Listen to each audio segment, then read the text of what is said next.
High, good morning. তো আমি এখন কচু শাক বানাবো। তো বানাবো যখন সবাই পারো করতে, তাতে ব্লগ বানিয়ে নিলাম আর কি। কচু শাকটা আমি কিভাবে করি, ইলিশ মাছ দিয়েও করা যায়, কিন্তু আজকে যেহেতু নিরামিষ, এতে কচু শাকটা আমি মাসি কেটে রেখেছিল। আগের দিন আমি বলেছিলাম রাত্রেবেলা নুন আর জলে ভিজিয়ে রাখতে, এই নুন আর জলে ভিজিয়ে রেখেছিল। এবার এই কচু শাকটাকে আমি এই যে কুকারে সেদ্ধ করব। সেদ্ধ করে আবার এই জলটা ফেলে দেবো, নুন জলটা ফেলে দেবো। নিয়ে সারা রাত ভেজানো ছিল কচু শাকটা নুন জলে। এবার এই নুন জলটা ফেলে আবার একটু নতুন ফ্রেশ জল দিয়ে এই কচু শাকটা কুকারে সেদ্ধ করে নেব। দুটো সিটি মারবো, দুটো কি একটা সিটি মারলেই হয়ে যাবে। এবার কুকার অনুযায়ী, যাদের কুকার খুব ভালো তারা একটা সিটি মারবে, যাদের কুকার খুব একটা না, ওইটা বুঝে আর কি। কিন্তু বেশি করতে নেই, এটা একটা সিটি মারবো, নিয়ে মেরে ওই জলটাও ফেলে দেবো। ফেলে তারপরে আমি এটা নিরামিষভাবে করবো। তো এই ছোলা দিয়ে করব, এই যে ছোলা দিয়ে করবো, এই ছোলাটাও আমি কুকারে আলাদা করে সেদ্ধ করে নেব, তাহলে একদম স্মুথ হবে। হ্যাঁ, শক্ত শক্ত থাকবে না। নিয়ে তারপর আমি কিভাবে করব আমি দেখাচ্ছি, দেখতে থাকুন। আমি এই ছোলাগুলোও কচু শাকের সাথে কুকারে একবারেই দিয়ে দিলাম। দিয়ে আমি একটু জল দিলাম, জল দিয়ে একটু নুন দিয়ে আবার সেদ্ধ করব।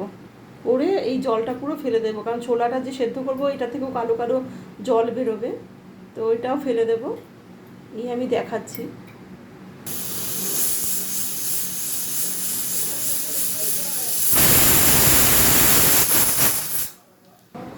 এই তো আমার কচু শাক সেদ্ধ হয়ে গেল ইয়ে দিয়ে, ছোলা দিয়ে। তো এবারে আমি ফোড়নে দেবো এইটা, এই যে মৌরি আর কালো জিরে ফোড়নে দেবো। মৌরি আর কালো জিরেটা ফোড়নে দেবো। আর রিফাইন তেলে করলে ভালো হতো, আমার কাছে এখন রিফাইন তেল নেই, দেখছি সর্ষের তেলেই করব। হ্যাঁ, তো সর্ষের তেলে অ্যাকচুয়ালি নিরামিষ রান্নার রিফাইন তেলে বেশি স্বাদ হয়। তো আমি এখন ওই সর্ষের তেলেই একটা শুকনো লঙ্কা ফোড়ন দিয়ে, আমি ফোড়নে শুকনো লঙ্কা, মৌরি আর কালো জিরেটা ফোড়ন দেবো। দিয়ে তারপর নুন হলুদের আনা আর একটু মিষ্টি দিয়ে দেবো, ব্যাস হয়ে যাবে। খুব স্বাদ হয় খেতে। আর আজকে যেহেতু নিরামিষ, মাছ দিয়ে করতে পারবো না, এটা ইলিশ মাছ দিয়েও সবাই জানো যে করা যায়, ভালো লাগে খেতে। তো ঠিক আছে, করে নিয়ে আমি দেখাচ্ছি। একটু শুকনো লঙ্কা দিয়ে দিলাম আর কালো জিরে আর মেথি দিয়ে দিলাম, যে সুন্দর একটা গন্ধ বেরিয়েছে, খুব সুন্দর একটা গন্ধ বেরিয়েছে। এবারে আমি এই যে শাকটা দিয়ে দেবো।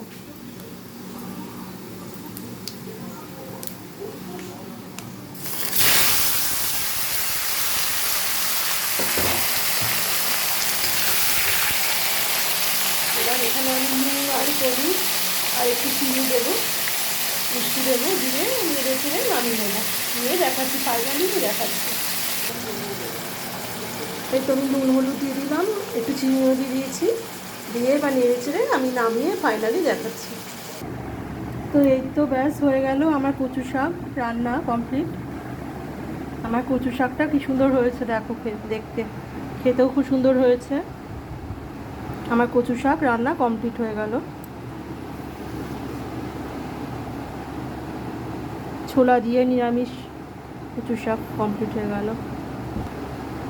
আমার কচু শাকের রেসিপিটা আমার ব্লগসে দেওয়া থাকবে, সবাই দেখে নিও। এইভাবে তোমরাও করো, কিন্তু আমি যেহেতু করলাম একটা ব্লগ বানিয়ে নিলাম, ব্যাস এই আর কি।